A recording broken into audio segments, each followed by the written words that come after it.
World movie by SL presents Oracle. कहानी की शुरुआत में दिखाया जाता है कि एक लड़की जिसका नाम शे है, उसको सपना आता है कि एक औरत खेतों में भाग रही है और कुछ लोग वहां उसका पीछा कर रहे हैं। तभी उसकी नींद खुल जाती है। शे एक घर में अपनी फ्रेंड के साथ रहती है। वह नौकरी की तलाश कर रही होती है जो उसे नहीं मिल रही होती है। अब वह बहुत परेशान है। तभी उसे जॉब का एक मैसेज आता है जो कि बेबी सिटिंग के बारे में है।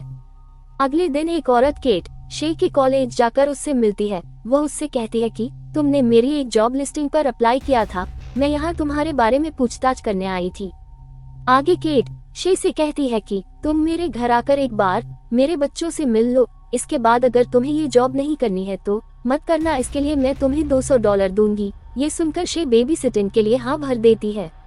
बेबी सिटिंग के लिए जाते हुए शे ये बात अपनी फ्रेंड को बताती है और कहती है कि यह सिर्फ टेम्पररी जॉब है, पैसा कमाने के लिए। वहां पहुंचकर शे को केट के तीनों बच्चे दिखाई देते हैं जो थोड़ा अजीब व्यवहार कर रहे होते हैं। डरते डरते शे घर के अंदर प्रवेश करती है। बाहर दरवाजा अपने आप बंद हो जाता है। अंदर जाकर केट शे को पूरा घर दिखती है। वह उसे अपने बच्चों और पति की हॉबीज के बारे में बताती है। शे को केट की बेटी ब्लेयर दिखाई देती है जो उसको अपने साथ हाइड एंड सीक खेलने को बोलती है। फिर बच्चों से मिलकर और सारा घर देखकर जब शे घर जाने वाली होती है तो केट उसे $200 देती है। फिर पैसे लेकर शे वहां से चली जाती है। घर आकर शे इंटरनेट पर हॉपकिंस स्टेट के बारे में सर्च करती है पर उसको कुछ नहीं मिलता। वह अपनी फ्रेंड को कहती है कि ऐसा कैसे हो सकता है कि पूरे इंटरनेट पर कहीं भी इतनी बड़ी प्लांटेशन के बारे में कोई इन्फॉर्मेशन नहीं है। रात को सोते समय शे को फिर से वही डरावने सपने आना शुरू हो जाते हैं जिससे उसकी नींद खुल जाती है।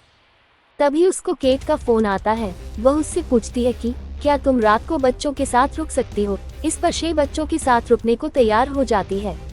तैयार होकर वह अपनी दोस्त को बताती है कि वह केट के घर उसके बच्चों की बेबी सिटिंग करने के लिए जा रही है। उसकी दोस्त उसे वहां जाने से मना करती है पर वह कहती है कुछ नहीं होगा।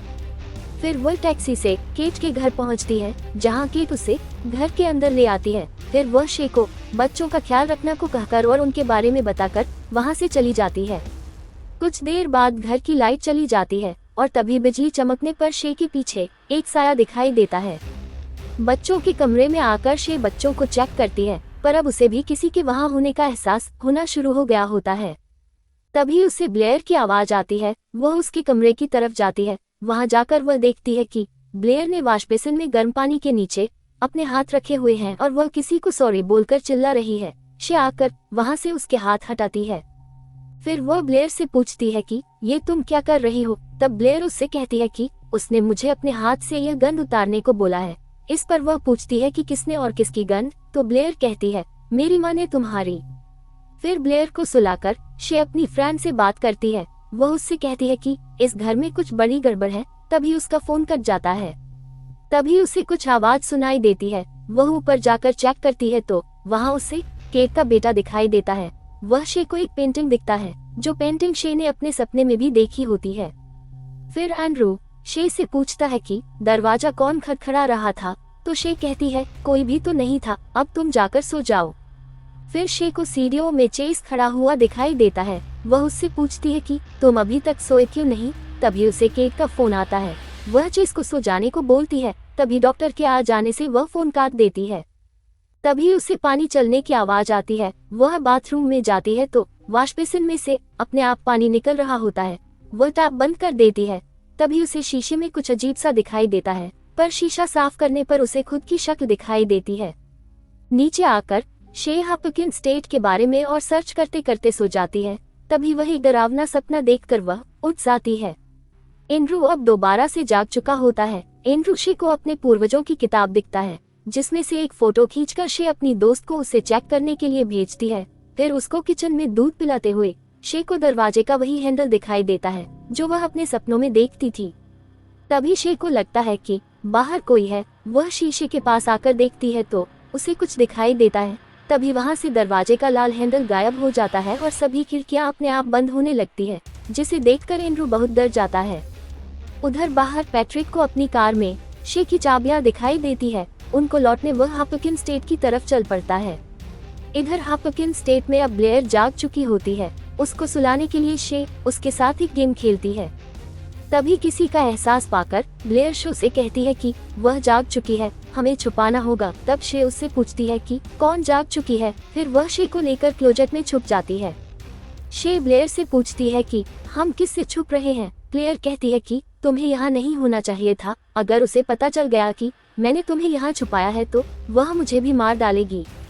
ब्लेयर उसे बाहर निकलने से मना करती है, पर वह नहीं मानती। जैसे ही वह बाहर निकलती है, दो हाथ उसे बाल से घसीटते हुए वहां से ले जाते हैं। बुरी तरह डरी हुई शे घर से बाहर भागने की कोशिश करती है, पर दरवाजा अपने आप बंद हो जाता है। घर के सब दरवाजे अपने आप बंद हो जाते हैं। वह खिड़की तोड़कर भी भागने की कोशिश करती है, पर भाग नहीं पाती। वह पुलिस को भी फोन करने की कोशिश करती है, पर वहां भी दूसरी तरफ से उसको कोई जवाब नहीं आता। तब उसको ब्लेयर का ख्याल आता है, तो वह उस क्लोजेट की तरफ भागती है जहां ब्लेयर छुपी होती है, पर उसे वह वहां नहीं मिलती है। उधर एंड्रू और चेस को भी उस चीज का एहसास हो चुका होता है। उससे छुपने के लिए वह भी एक क्लोजेट में छुप जाते हैं। एंड्रू चेस से कहता है कि हमें शे की मदद करनी चाहिए, पर चेज इसके लिए मना कर देता है। तभी चेंज और एंड्रू को ढूंढते हुए शे उनके कमरे में आती है। वह दोनों उसको एक क्लोजेट में मिलते हैं, पर वह दरवाजा नहीं खोलते। तब शे उनको वहीं पर रहने को कहकर ब्लेयर की खोज में वहां से चली जाती है। ब्लेयर को ढूंढती हुई शे बाथरूम में पहुंचती है, जहां उस पर वह अजीब सा हमला करता है और उसके शीशा तोड़ते ही वह गायब हो जाता है। तभी उसको उसकी फ्रेंड जेस का फोन आता है। वह शे को बताती है कि यहाँ गुलामों ने विद्रोह किया था, जिसकी वजह से मैग्नम नाम की एक औरत ने पागल होकर सबको मारना चालू कर दिया था। तभी फोन में गड़बड़ी होना चालू हो जाती है। जेस बोलती है कि मैं तुम्हें लेने आ रही हूँ। तभी एक साया ड्राइंग रूम में शे को दिखाई देता है। वह चिल्लाती हुई उस पर हमला करने के लिए दौड़ती है, पर वह गायब हो जाता है। तभी वह आत्मा शे के पीछे प्रकट होती है और जब शे डरती हुई पीछे देखती है तो वह उसे सीढ़ियों से गिरा देती है।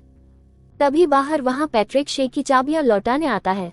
अंदर से शे उसे बहुत आवाज लगाती है, पर बाहर उसे सुनाई नहीं देती। फिर जब वह आत्मा पैट्रिक पर हमला करने वाली होती है तो शे उसका ध्यान दूसरी तरफ भटका देती है। टूटी हुई खिड़की से शे भागने की कोशिश करती है, पर खिड़की का कांच उसके हाथ में लग जाता है, जिससे वह घायल हो जाती है। तभी पैट्रिक टूटी खिड़की से शे को देख लेता है, पर उसके अंदर आने से पहले ही वह आत्मा वहां आकर पैट्रिक को मार देती है।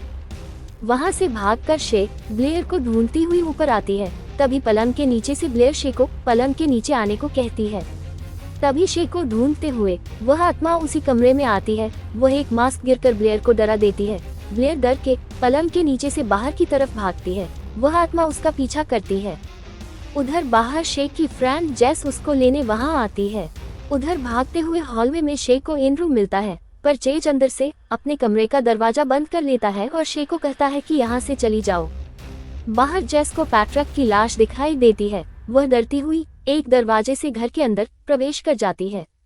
अंदर आकर जेस शे को ढूंढ लेती है और उससे पूछती है कि ये सब क्या हो रहा है और बाहर एक मरा हुआ आदमी क्यों पड़ा है। तभी वह आत्मा वहां जाती है और वह तीनों वहां से बाहर की तरफ भागते हैं। तभी वह आत्मा, जो कि जेस को नहीं दिखाई दे रही, जो कि उसके सामने खड़ी है, उसको बचाने के लिए शे आत्मा को मारने के लिए भागती है, पर आत्मा बीच से हट जाती है और गलती से शे जेस को चाकू मार देती है।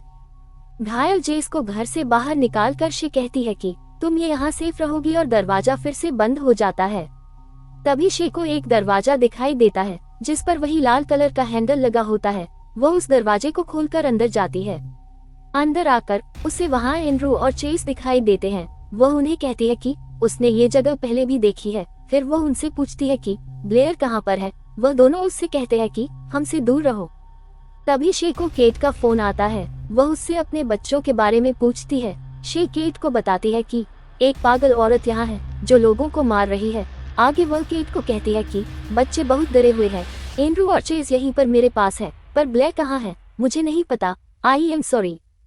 वह केट से कहती है कि तुम्हारी डॉटर मिसिंग है। इस पर केट कहती है कि मेरी तो कोई डॉटर है ही नहीं। ये सुनकर शे को शौक लगता है। तभी उसे वहां ब्लेयर दिखाई देती है। वह उससे कहती है कि मेरी माँ तुम्हें मारना चाहती है तो हमें छुपाना पड़ेगा, पर चेस को वह दिखाई नहीं दे रही होती है। फिर ब्लेयर शे को एक तस्वीर दिखाती है, जिससे पुरानी बातें उसे याद आना चालू हो जाती है। ब्लेयर शे को बताती है कि उसका असली नाम एबिगेल है और वह उसी के लिए वापस आई है। वह उसकी बेस्ट फ्रेंड है। वह आगे शे को बताती है कि मेरी माँ ने सारे काले लोगों को अपना गुलाम बना कर रखा हुआ था। जब भी कोई उसकी कैद से भागने की कोशिश करता था वह उसे मार देती थी। शे ब्लेयर से कहती है कि ये सब एक लूप की तरह है और अगर हमें यहाँ से जिंदा निकालना है तो हमें इस लूप को तोड़ना पड़ेगा। तभी वह आत्मा वहाँ आ जाती है और शे को मारने लगती है, पर ब्लेयर उसे बचा लेती है। एंड्रू और से वहाँ से भागकर बाहर आ जाते हैं।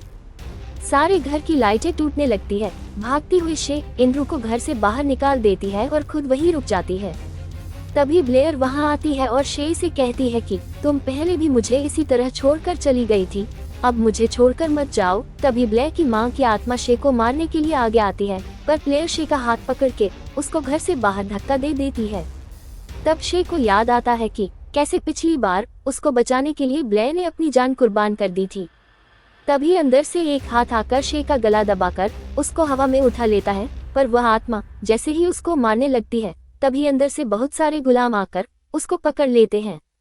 तब शे पास पड़े हुए हेलमेट को उठती है और ले जाकर उसे आत्मा को पहना देती है। फिर सारे गुलाम उस आत्मा को खींचकर घर के अंदर ले जाते हैं। आखिर में केट वहां आती है और अपने बच्चों को गले लगाती है। फिर शे जेस को लेकर घर की तरफ चली जाती है। Hey guys, if you like my work, please do subscribe to my channel. Thanks.